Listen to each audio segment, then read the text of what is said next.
Shalom, shalom, shalom, shalom, bien-aimés dans le Seigneur, soyez tous bénis très abondamment là où vous êtes.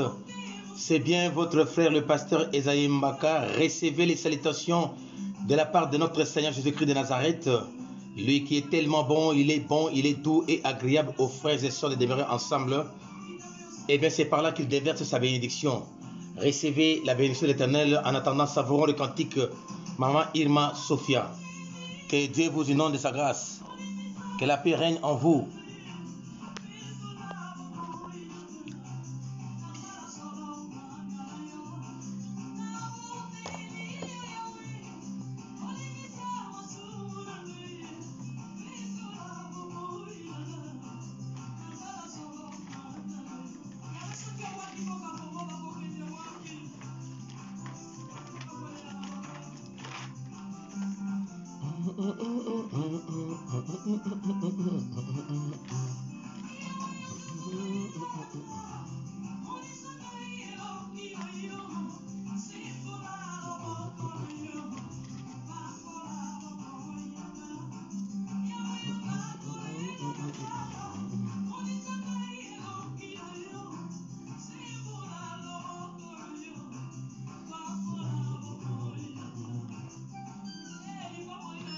Recevez toutes les salutations, bien-aimés, soyez bénis, soyez connectés. L'invité invite.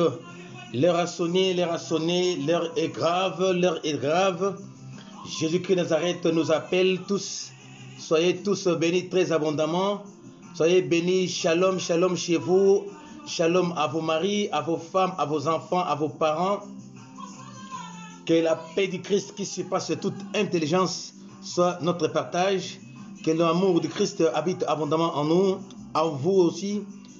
Recevez, bien-aimés, la présence de notre Seigneur Jésus-Christ de Nazareth. Shalom à vous tous. Vous êtes nombreux. L'invité invite au moins une personne, ne serait-ce qu'une seule personne. Et la personne serait sauvée, délivrée. Et Dieu se souviendra de toi. Il te récompensera. Il te donnera surtout ce que ton cœur désire. Car la Bible dit, c'est lui qui aura ramené une âme auprès du Seigneur. Une multitude de ses péchés seraient pardonnés.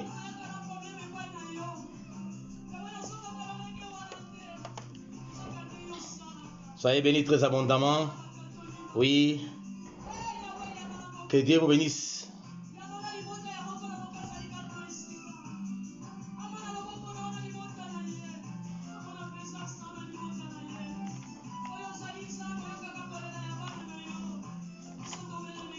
Aujourd'hui, nous allons lire dans le livre de Apocalypse, chapitre 9. Apocalypse, chapitre 9, le verset 20 et le verset 21. Apocalypse 9, verset 20 à 21. Et d'autres passages bibliques vont s'en suivre.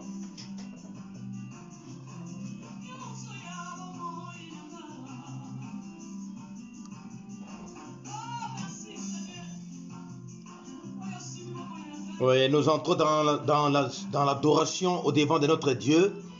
Oui, lui qui aime qu'on puisse entrer dans ses parvis avec la louange, avec l'adoration, parce que l'adoration c'est sa nourriture. L'adoration, bien aimé, c'est ce qu'il est.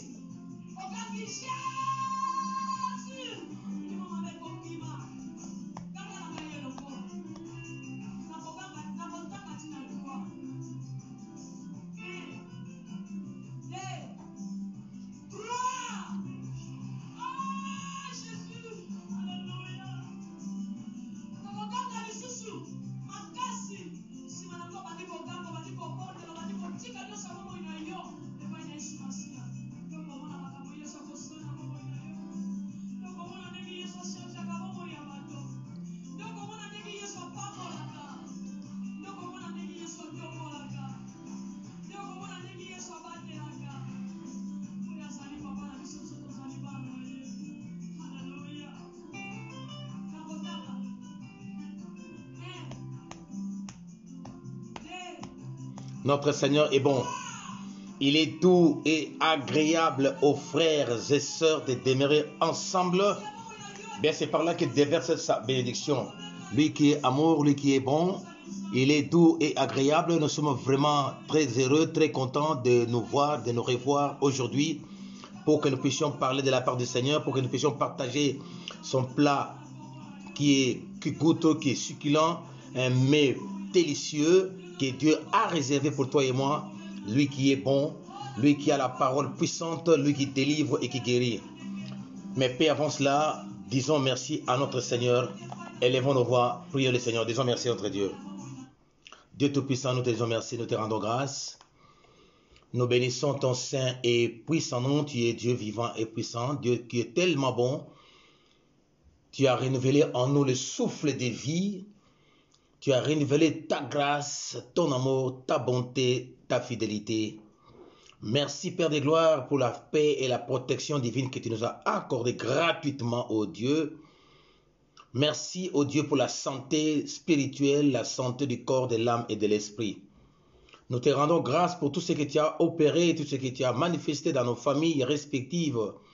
Que ton nom soit béni et célébré jamais. Tu as combattu pour nous des combats physiques comme spirituels, des combats visibles et invisibles, et tu nous as gardés en bonne santé, Papa. Merci.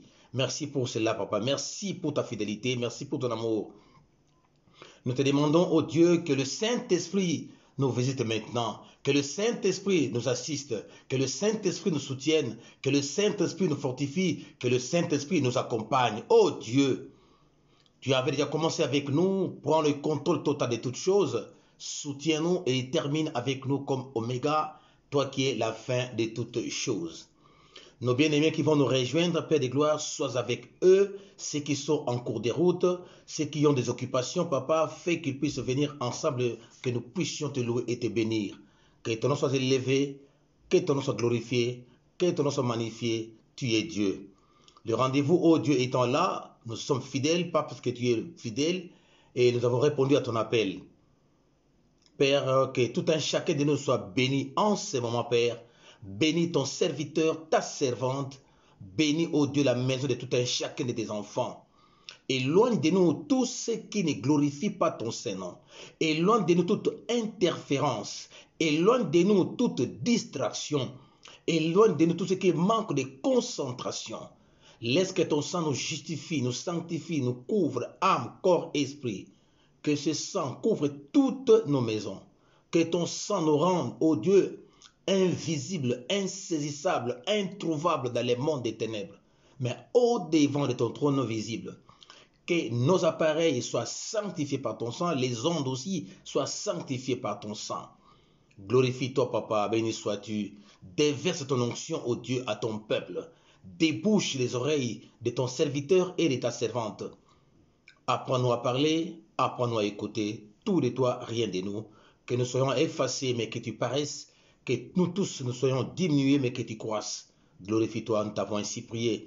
Dans les plus grands, beaux, merveilleux et précieux noms de notre Seigneur et Sauveur, Jésus-Christ de Nazareth, nous t'avons ainsi prié et nous te disons Amen.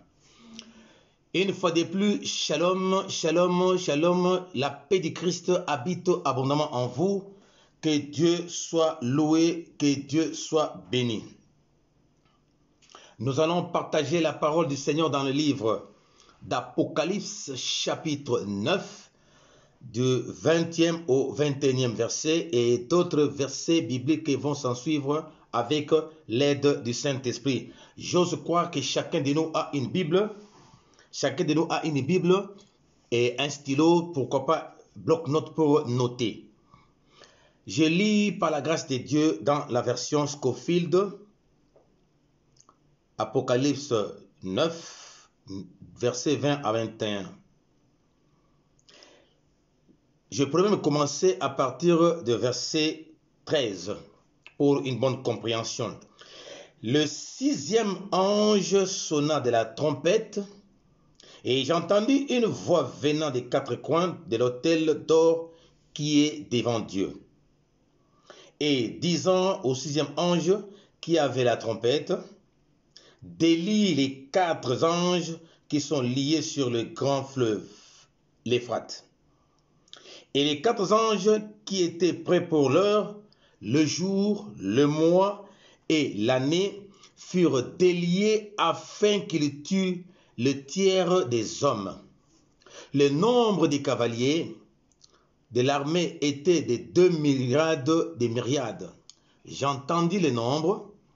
Et ainsi, dans la vision, j'ai vu les chevaux et ceux qui les montaient, ayant des cuirasses couleur de feu, d'hyacinthe et de soufre.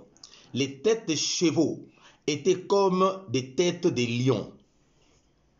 Et de leur bouche, il sortait du feu, de la fumée et du soufre. Le tiers des hommes fut tué par ces trois fléaux, par le feu, par le fumée et par le soufre qui sortait de leur bouche. Car le pouvoir des chevaux était dans leur bouche et dans leur queue. Leur queue était semblable à des serpents ayant des têtes, et c'est avec elles qu'ils faisaient du mal. Les autres hommes qui ne furent pas tués par ces fléaux ne se repentirent pas des œuvres de leurs mains, et ils ne cessèrent pas d'adorer les démons, les idoles, d'or, d'argent, d'airain, de pierre et de bois, qui ne peuvent ni voir, ni entendre, ni marcher. Et ils ne se repentirent pas de leur meurtre, ni de leur enchantement, ni de leur débauche, ni de leur vol. Je reprends le verset 20 et le verset 21 qui dit ceci. Les autres hommes qui ne furent pas tués par ce fléau ne se repentirent pas des œuvres de leurs mains, et ne cessèrent pas d'adorer les démons et les idoles d'or, d'argent, d'airain, de pierre et de bois, qui ne peuvent ni voir, ni entendre, ni marcher. Et ils ne se repentirent pas de leurs meurtres, ni de leurs enchantements, ni de leurs débauches, ni de leur vol. Ce sont les versets clés de notre partage de ce matin, pour ceux qui sont là où il fait jour, et pour ce soir, pour ceux qui sont de coin de le jour. Nous émettons depuis Paris, bien-aimés dans le Seigneur. Nous sommes au temps de la fin. Nous sommes dans une période difficile que le monde, l'histoire, ou je dirais la planète Terre est en train de traverser. Bien-aimés, parmi nous, il y a des inconscients. Il y a vraiment des inconscients qui ne savent pas peut-être lire le temps ou les signes du temps de la fin. La Bible dit les anges qui étaient déployés pour tuer, bien-aimés, le tiers des hommes, un tiers des hommes. Et la Bible dira, les anges étaient envoyés avec les chevaux, et ces chevaux-là, leur queue faisait la terreur. Bien-aimés dans le Seigneur, le tiers des hommes fut tué de ces trois fléaux, qui étaient le feu, qui était le feu, premièrement, et deuxièmement, c'était quoi? C'était aussi le feu, qui était d'abord premièrement le feu, deuxièmement fumée, troisièmement soufre. Feu, brûlé par le feu, soufre et puis fumée. Malheureusement, ceux qui les ont vécus, ceux qui les ont vus, ceux qu'ils ont palpés, ça ne leur a servi de rien. Donc, ils n'ont même pas eu le temps de réfléchir, ils n'ont pas eu le temps de raisonner, malgré ce qu'ils ont vu, malgré qu'ils étaient des témoins des fureurs qui terrorisaient le monde. C'est une vision que Dieu avait donnée à Jean-Baptiste, à Jean plutôt, le disciple de Christ, qui était dans l'île de Patmos. Qu'est-ce que Dieu veut nous enseigner par là? Nous sommes en train de vivre une pandémie. Donc une pandémie, c'est quelque chose qui est au-delà de l'épidémie. Donc qui sème la terreur. Malheureusement, parmi nous, parmi nos familles, parmi nos amis, nos connaissances, ils voient ce qui se passe, et ils entendent ce qui se disent, mais voilà, qui sont complètement inconscients, il y en a qui tergiversent, il y en a qui se disent, je garde ma position, quoi qu'il arrive, de toute façon, tout le monde mourra. Il y en a qui disent ainsi, malheureusement et curieusement. Bien-aimés dans le Seigneur, La Bible dit, malgré ce qu'ils ont vu, ils étaient dans l'incrédulité. Dans l'incrédulité. Et pourtant, certains événements, certaines circonstances, certaines situations devraient nous changer, devraient être des mobiles pour que nous puissions être convertis. Malheureusement, ce n'est pas le cas pour certaines personnes. Quoiqu'étant à l'église, quoiqu'étant serviteur ou servant de Dieu, des païens n'en parlons même pas. Mais ce message est beaucoup plus pour toi et moi, serviteurs, servantes de l'Éternel. 20 dit ceci. Les autres hommes qui ne furent pas tués, ceux qui n'ont pas été touchés du coronavirus, ceux qui n'ont pas été touchés des pandémies, ceux qui n'ont pas été brûlés, ceux qui n'ont pas été piqués par la fumée, suffoqués par la fumée, ceux qui n'ont pas été, ceux qui ont été épargnés du soufre, c'est-à-dire des gaz qui tuaient, la Bible dit, ces rescapés-là, la Bible dit, ils ne se sont pas repentis de l'idolâtrie, ils ne se sont pas repentis de la sorcellerie, ils ne se sont pas repentis de l'impudicité, de toutes ses formes, ils ne se sont pas repentis de la débauche ainsi que toutes ses ramifications, ils ne se sont pas repentis, bien aimés, des idoles, des fétiches, des coutumes, des traditions des hommes, malgré les événements, malgré les circonstances, malgré les choses qu'ils ont vécues eux-mêmes. Il y en a aussi même qui étaient même malades. Je ne sais pas de quelle maladie, des sida, des zika, des chikungunya. Aujourd'hui, nous avons coronavirus. Malgré cela, il y en a qui sont sortis de l'hôpital. Malgré cela, les personnes gardent leur ligne. L'homme n'est qu'un homme. Pour changer, ce n'est pas facile. Bien aimé, la Bible dit ceci. Ils continuent d'adorer des démons, des fétiches. Il y en a qui adorent leur argent. Il y en a qui adorent leur véhicule. Il y en a qui adorent le vestimentaire. Il y en a qui adorent le manger et le boire. Je me souviens lorsque nous étions des étudiants à l'université de Kinshasa, il y a eu parfois des slogans qu'on disait « Pour la bouffe, nous mourrons ». Donc les gens sont prêts à mourir rien que pour la bouffe, à manger. Pour la bouffe, nous mourons et pour la femme, nous luttons. Parce qu'il y avait aussi des gens qui venaient déranger les étudiants à l'université. Alors, donc il y a des gens qui sont prêts rien que pour la bouffe. Si on ne leur donne pas à manger, si on leur prive à manger, eh bien, ils vont déranger plus d'une personne. Il y en a qui, on leur dit que voilà, n'allez pas au concert, les concerts sont annulés. Ah, ça devient tout un problème. On a vécu le mois passé. Rien que pour un concert, il y a eu le sang qui a coulé. Il y a eu même des arrestations.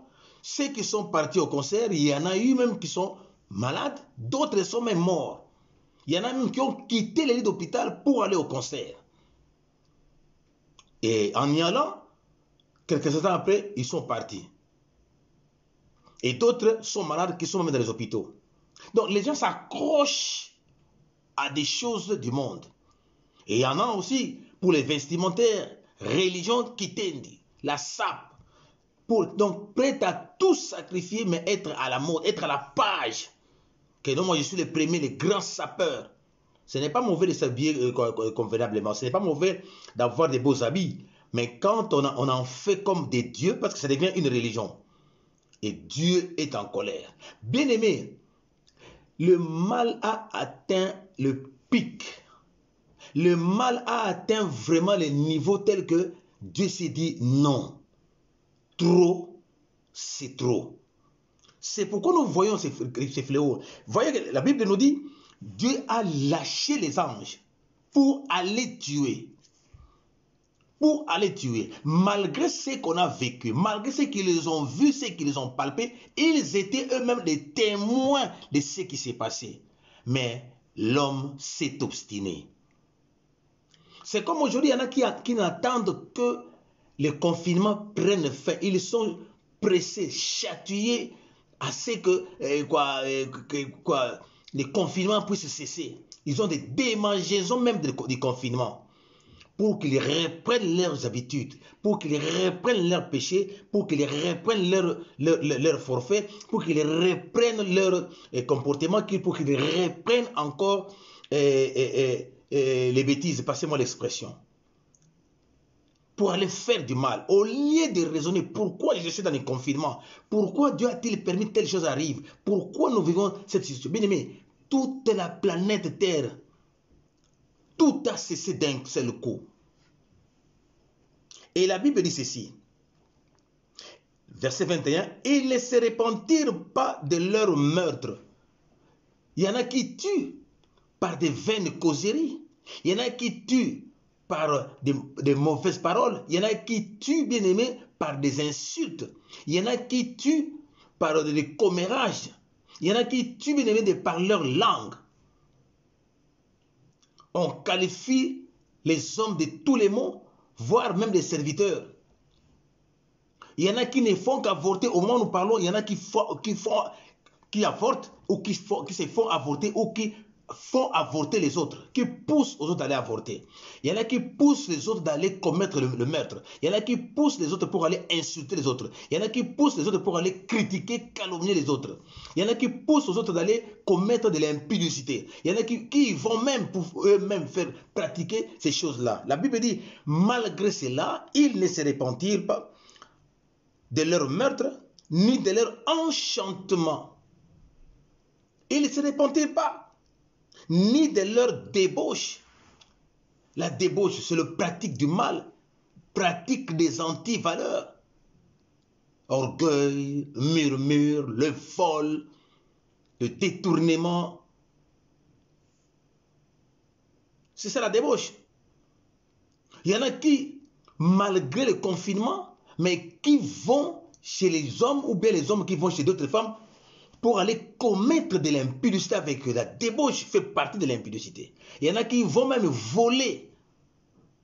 Au travail, ils volent. Il y en a qui volent leur mari, des choses. Il y en a qui volent leur femme, des choses. La Bible dit, ils ne se repentirent pas de l'ouvrage de leurs mains, les actes que nous posons. Il y en a qui n'arrêtent même pas de faire des faux jugements contre des serviteurs de Dieu, contre les enfants de Dieu.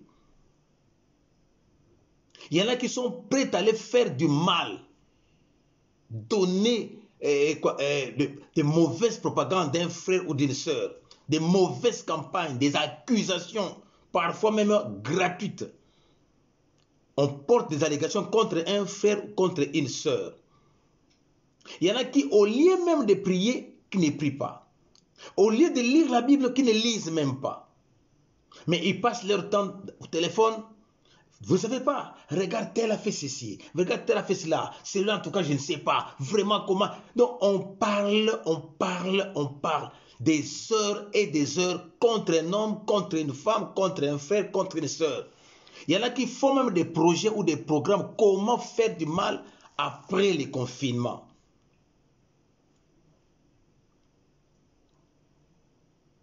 Bien-aimé, Dieu est Dieu. Il y en a qui, bien aimé, même sur le lit de l'hôpital, étant cloué sur le lit d'hôpital, mais qui cherche comment aller riposter ce qu'on lui a donné comme insulte ou bien comme mal. Alors, c'est une grave inconscience.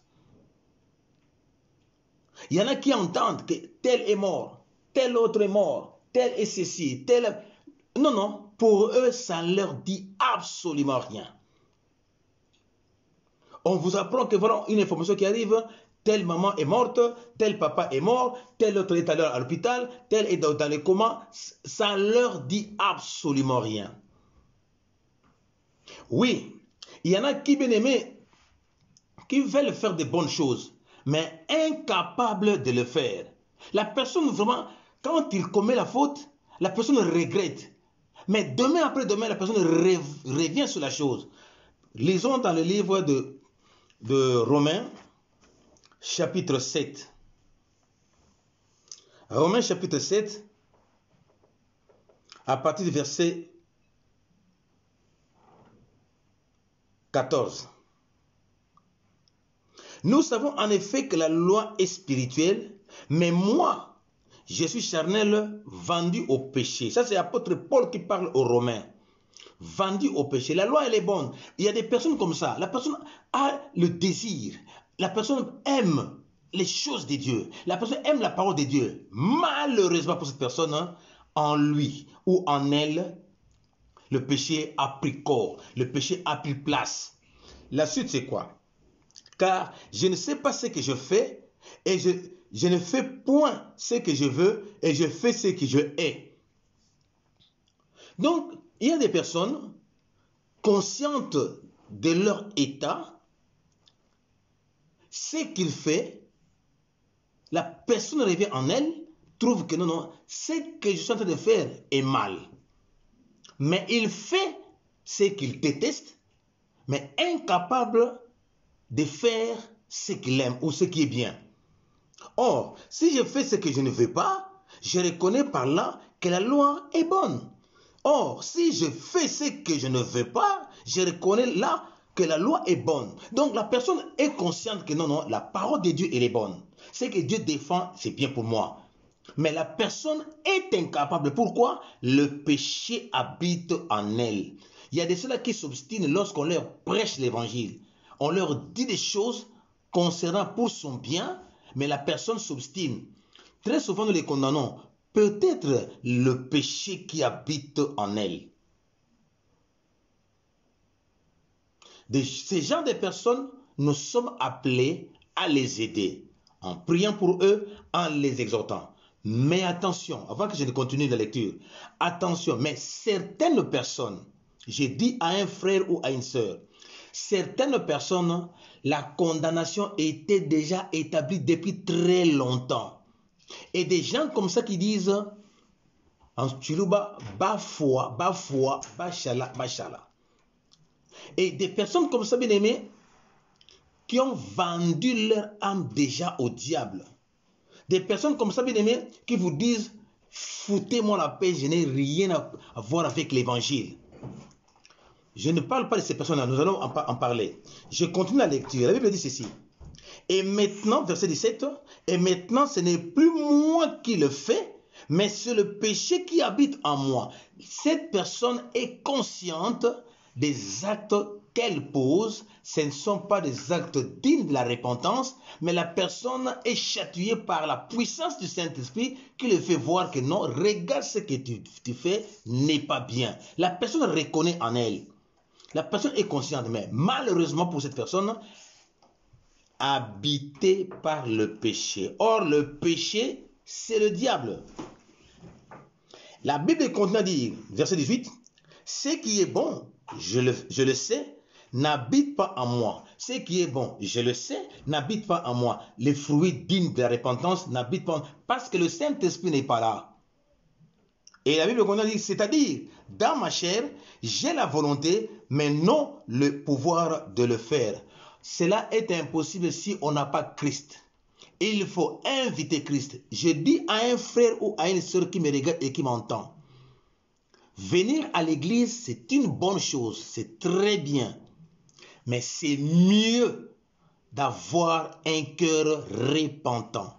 C'est mieux d'écouter la voix de Christ. C'est mieux d'être converti sincèrement, c'est-à-dire spirituellement, en acceptant Christ en tant que Seigneur et Sauveur. Cette personne-là fera des bonnes choses. Être à l'église ne signifie pas qu'on est converti.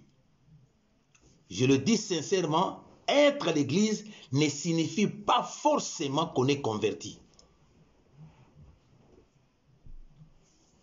Parce que Noé était entré avec les animaux dans l'arche et tous ces animaux n'étaient pas des agneaux. Il y avait des lions, il y avait des léopards, il y avait des serpents, il y avait des scorpions, il y avait beaucoup de choses. Donc c'est pour dire qu'à l'église, ce n'est pas tout le monde qui est à l'église qui est converti. Ce n'est pas tout le monde qui adore que la personne a forcément le Saint-Esprit. Ce n'est pas tout le monde qui chante a forcément le Saint-Esprit. Ce n'est pas tout le monde qui prêche a forcément le Saint-Esprit. Ce n'est pas tout le monde qui prophétise que cette personne a le Saint-Esprit. Nous avons vu, mais dans la Bible, il y avait des femmes qui prophétisaient, mais et pourtant avaient l'esprit de Python. Donc, faisons attention. La prédication, la prophétie, la vision, chanter, adorer, louer Dieu ne signifie pas forcément qu'on a le Saint-Esprit ou bien on est converti.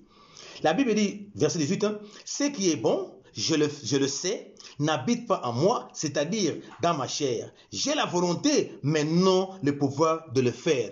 On n'aura pas le pouvoir, bien aimé, de faire du bien parce que le péché habite dans le corps. Quand le péché habite dans le corps, on est incapable d'ôter ce que l'ennemi a sémé.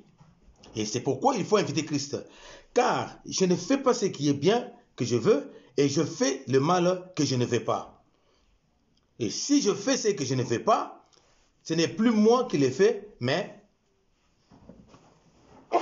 excusez-moi, mais c'est le péché qui habite en moi. Ah, voilà, ça a bien expliqué. Non, le péché qui empêche de produire de bonnes œuvres. Le péché qui empêche, bien aimé, de vivre la présence du Saint-Esprit. Le péché qui empêche de palper la gloire de Dieu. Raison pour laquelle la Bible dit, nous avons vu dans le livre d'Apocalypse, la Bible dit, malgré donc le verset 20, les hommes qui ne furent pas tués par ces fléaux ne se repentirent pas des œuvres de leurs mains, ne se repentirent pas de leurs actes. Parce que le Saint-Esprit n'étant pas en eux. Le Saint-Esprit n'étant pas en eux. Et la Bible dit quoi?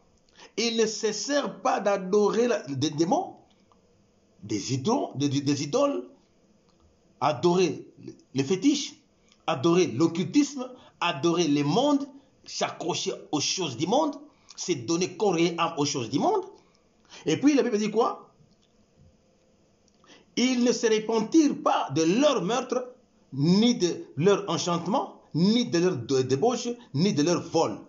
Au lieu, bien aimé, de se repentir des mal qu'on fait, vol, mensonge, détournement, orgueil, avortement, même, critique, calomnie, insulte, débauche, tout ça, au lieu de se repentir, c'est-à-dire d'abandonner, ils ne veulent pas. Ils préfèrent être comme ça. Pourquoi? Parce qu'ils ont des intérêts à gauche comme à droite.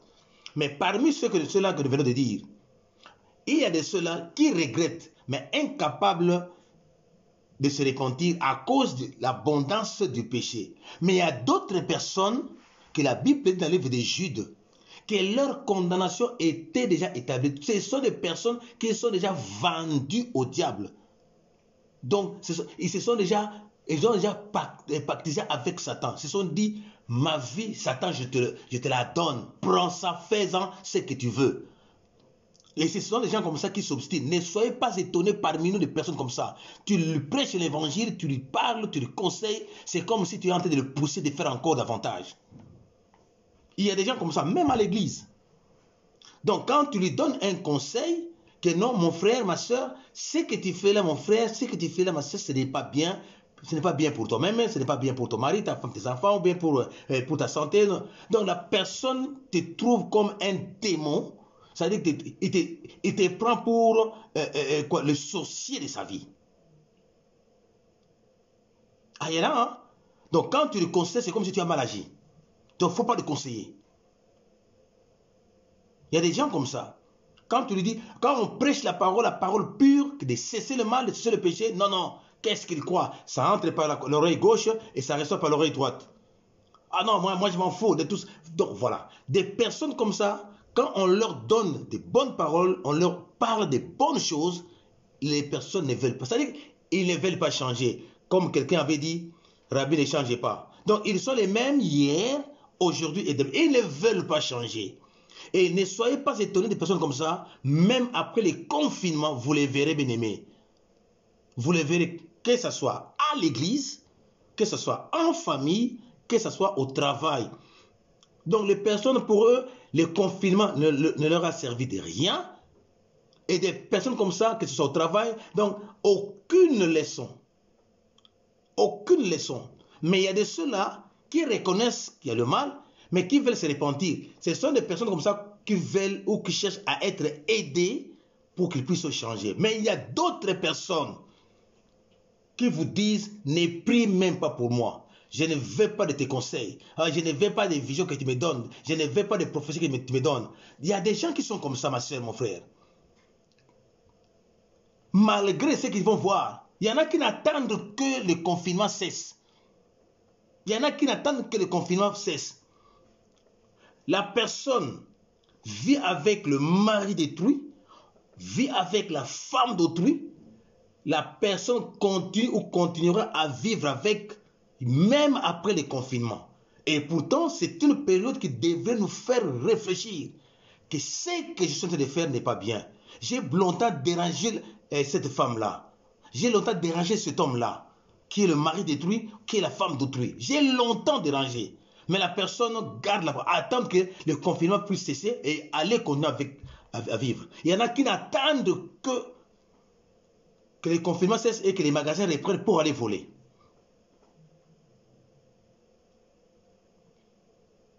Il y en a qui, ils ont acheté avant les confinements des habits, alors des habits très chers, des griffes, qui n'attendent que le confinement enfin mettant d'aller brandir les vêtements qu'il avait achetés, la sape.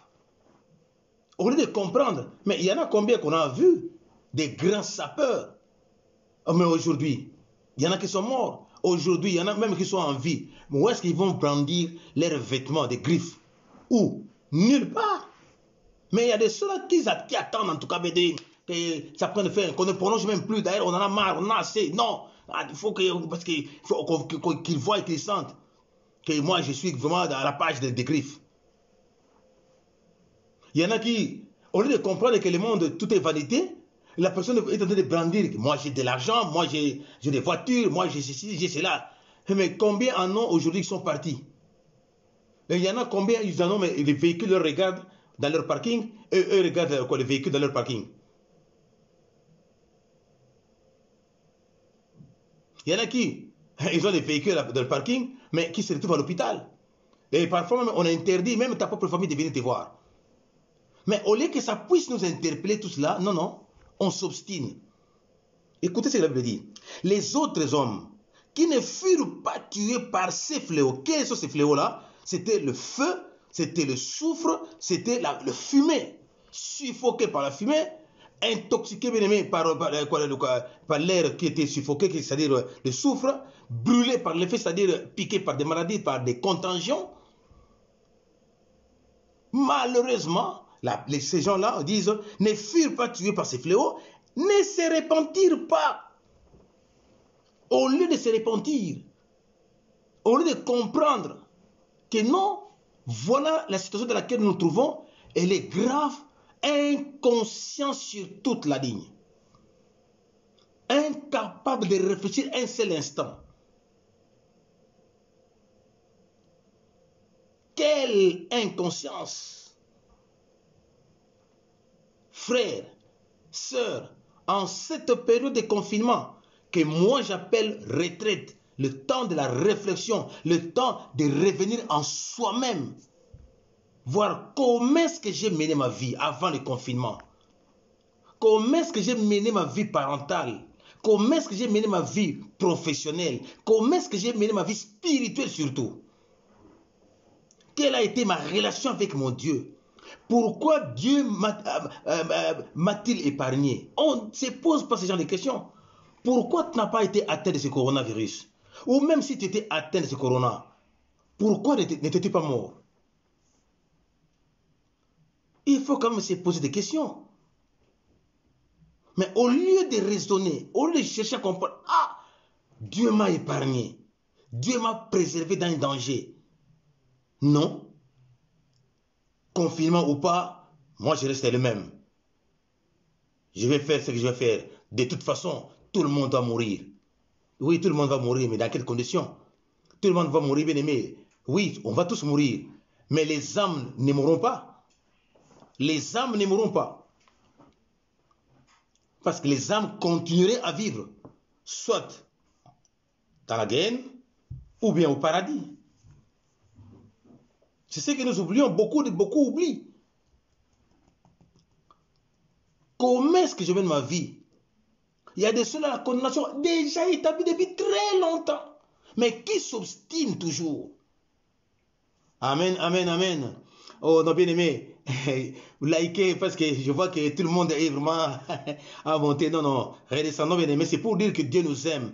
Bien aimé, à quoi sert de gagner le monde et de perdre son âme? À quoi bon de gagner le monde? À quoi bon de gagner le monde et de perdre son âme? Frères, sœurs, Israël a vécu le confinement en Égypte. Ça leur a pris du temps, mais à la sortie, ils étaient libres. Libres pour aller servir Dieu. J'ai dit à un frère, j'ai dit à une sœur, abandonnons le mal, abandonnons le péché, prenons conscience. Je te parle, je me parle aussi. Prenons conscience d'abandonner le mal. Invitons le Saint-Esprit pour que nous puissions être capables de produire de bonnes œuvres, comme la Bible dit. Je sais que la loi, elle est bonne, mais incapable de le faire à cause du péché qui habite en moi. S'il y a un péché qui habite en toi que tu n'arrives pas à t'en débarrasser, prie ton Dieu. Demande à ton Dieu. Ou alors demande de l'aide à un frère ou à une soeur ou à un pasteur. Comme ça, il pourra t'aider pour que cette chose puisse partir. Parce qu'il y a des choses pour lesquelles, pour le faire, ça te demande de l'aide. Mais il y a des choses pour lesquelles tu peux le faire, toi-même, ça peut partir. Mais si tu trouves que tu es incapable de le faire, appelle un aîné spirituel, il pourra t'aider pour te débarrasser de la chose. Le péché empêche de vivre la main de Dieu. Le péché nous empêche notre propre volonté. Le péché rend captif. Alors rend captif notre volonté. Le péché rend captif notre décision, nos sentiments, nos émotions. Parce que le péché habite dans l'âme. L'âme étant le siège de notre volonté, de notre décision, de nos sentiments, de nos désirs. Sentiments bons comme mauvais, désirs bons comme mauvais, décision bonne comme mauvaise, volonté bonne comme mauvaise. C'est dans l'âme. Il faut soigner l'âme, ma soeur, mon frère. Il faut soigner l'âme. Qu'est-ce qui te prouve? Qu'est-ce qui te dit? Qu'est-ce qui te rassure? Qu'est-ce qui me rassure? Qu'après le confinement, nous aurons la vie. Qu'est-ce qui nous rassure? Qu'est-ce qui nous rassure qu'après le confinement, nous aurons la vie? Et il y a des frères et des sœurs qui sont inconscients lorsqu'on leur donne des messages venant de Dieu. Et malheureusement et curieusement, souvent, ce sont des enfants de Dieu qui se disent serviteurs de Dieu, qui se disent servants de Dieu. Curieusement et malheureusement, c'est le cas. Ceux qui sont devenus des incrédules aujourd'hui, souvent, ce sont des serviteurs, des servants de Dieu. C'est pourquoi la Bible dira, plusieurs des premiers seront les derniers, plusieurs des derniers seront les premiers. On a commencé comment avec le Seigneur? Et pourquoi nous voulons terminer avec la chair, ma soeur, mon frère? À cause des choses du monde, à cause des choses périssables. Bien-aimés, la Bible dit ceci, le verset 18.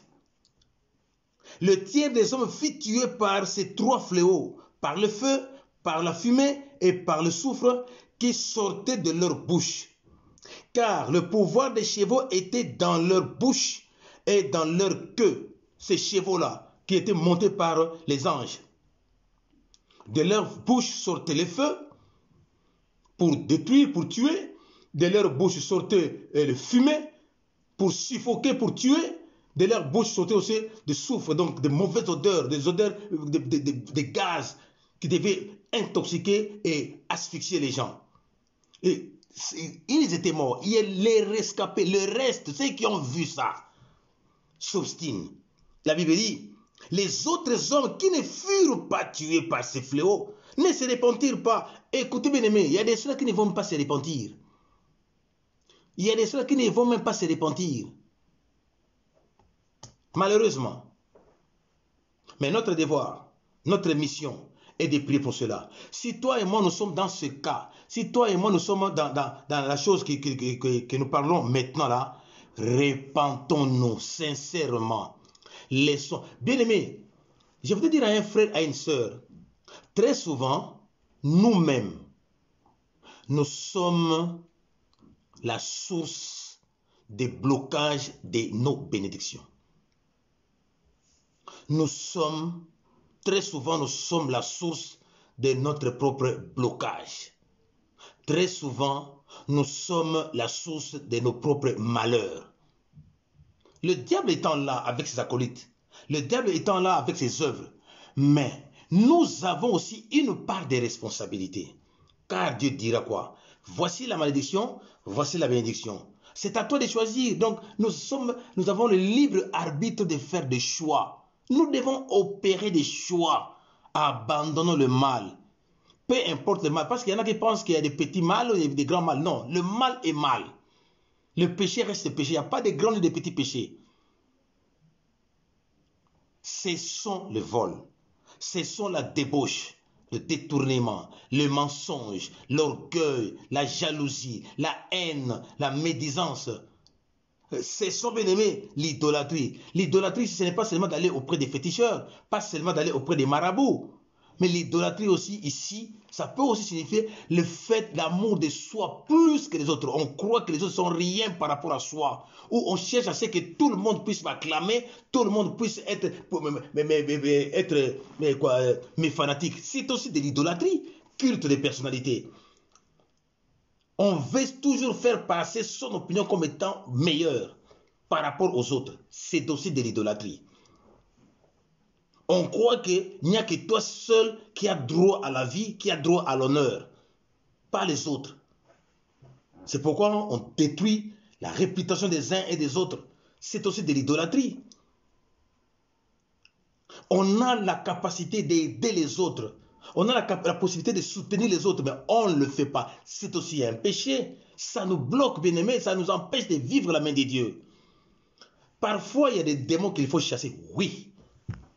Mais d'autres choses, ça ne demande pas de chasser les démons, mais toi et moi puissions changer de comportement pour que Dieu intervienne, pour que Dieu agisse. La mauvaise disposition de cœur par rapport à un frère ou à une sœur, ça peut aussi être un blocage. Dieu attend seulement que tu demandes pardon à un frère pour qu'il agisse. Dieu attend seulement que tu puisses faire un geste à un frère ou à une sœur. Dieu seulement attend que tu puisses te repentir, d'aller demander pardon à ce que tu avais commis comme péché, comme mal. Dieu attend seulement que tu puisses t'humilier. Et Dieu interviendra. Parce que nous sommes habités par une multitude de témoins qui nous regardent et qui nous voient. Il y a des voisins, là où nous habitons, qui savent que nous allons à l'église. Mais quand ils voient nos comportements qui laissent à désirer, eh bien, ils ne peuvent pas aller à l'église. Ou ils ne croiront même pas à ce que nous sommes chrétiens. Dieu attend seulement que nous puissions changer de milieu. Des milieux peu recommandables, bien aimés. Dieu n'attend que ça. Peut-être que dès que tu changes, Dieu intervient.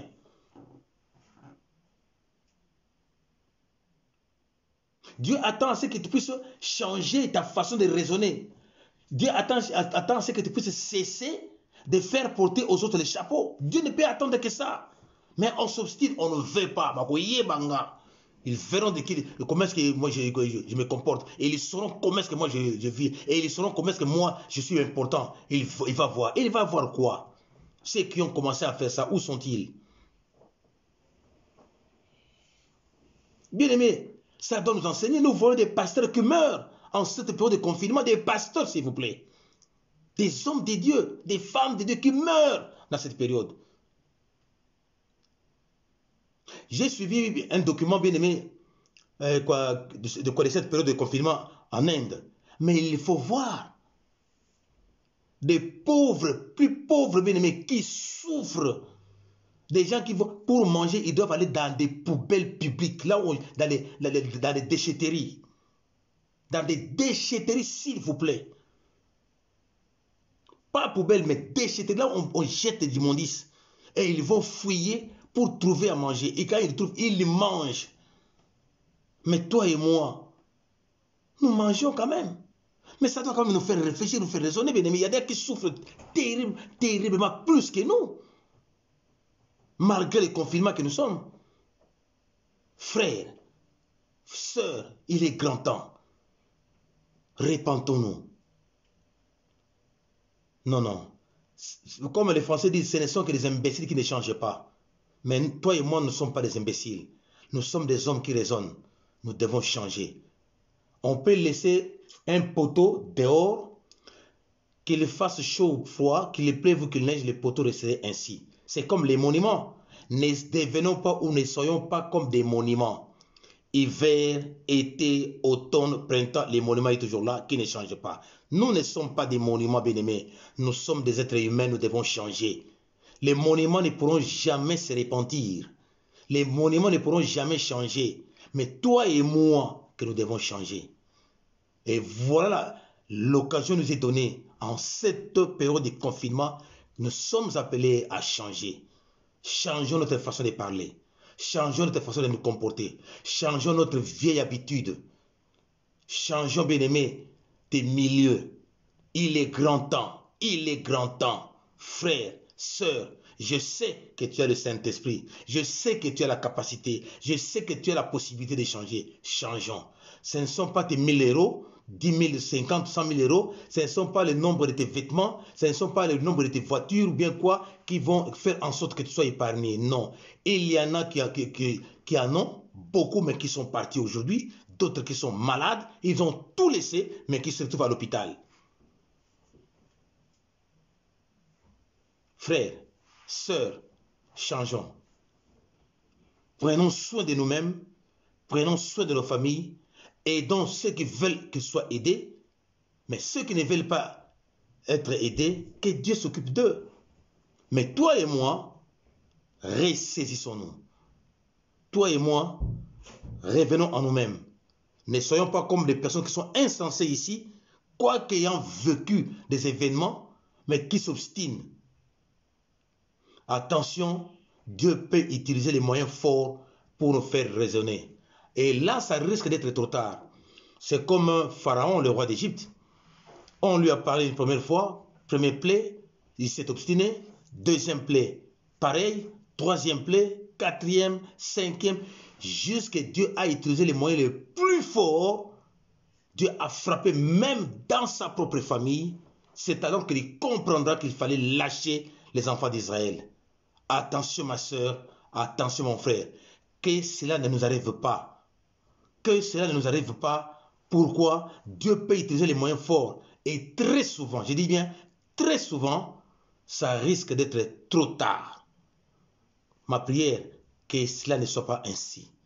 Ma prière, avant que cela ne soit trop tard, repentons-nous, ressaisissons-nous, revenons sur le droit chemin pour que nous soyons épargnés, quand bien même après les confinements. Parce qu'il y a quelqu'un qui avait témoigné, qui avait envoyé un message comme quoi, après le confinement, beaucoup seront surpris, beaucoup vont embrasser des malédictions, beaucoup vont embrasser la mort. Entre la période du 10 au 14, du 10 au 15, je dirais, cette période, faisons attention. C'est maintenant qu'il faut, bien aimé, prendre les armes. C'est maintenant qu'il faut prier, prendre conscience pour que ces choses-là, ces fléaux ne nous atteignent pas. Après les confinements, faisons attention, faisons attention. Dieu nous aime, c'est pourquoi il nous parle ainsi. Que Dieu nous bénisse, que Dieu nous bénisse, que Dieu nous bénisse. Prions le Seigneur. Nous te disons grand merci. Nous te rendons grâce. Merci pour ton amour. Merci pour ta fidélité. Merci pour ta bonté. Merci pour ta grâce. Merci pour ton amour, pour tout ce que tu as fait. Tu nous as parlé, Père de gloire. Tu nous as soutenus, tu nous as assistés. Glorifie-toi. Béni sois-tu, Papa. Merci pour ton sang qui nous couvre, corps, âme, esprit. Merci pour ton sang qui nous justifie, qui nous couvre, Père de gloire, de toutes les risques de l'ennemi. Merci de ton Esprit Saint qui renouvelle en nous l'intelligence. Redonne encore l'intelligence et la sagesse. Redonne, ô cher Saint-Esprit de Dieu, ta puissance, ton amour, ta fidélité. Redonne, ô cher Saint-Esprit de Dieu, ta grâce. Redonne, redonne, parce que tu es Dieu. Alléluia. Que Dieu nous bénisse. Que Dieu nous bénisse. Amen, amen. Shalom chez vous, shalom chez vous, shalom chez vous. Soyez bénis. Ne m'oubliez pas dans vos prières. Que Dieu vous bénisse. À demain, même heure, à 20h, heure de Paris.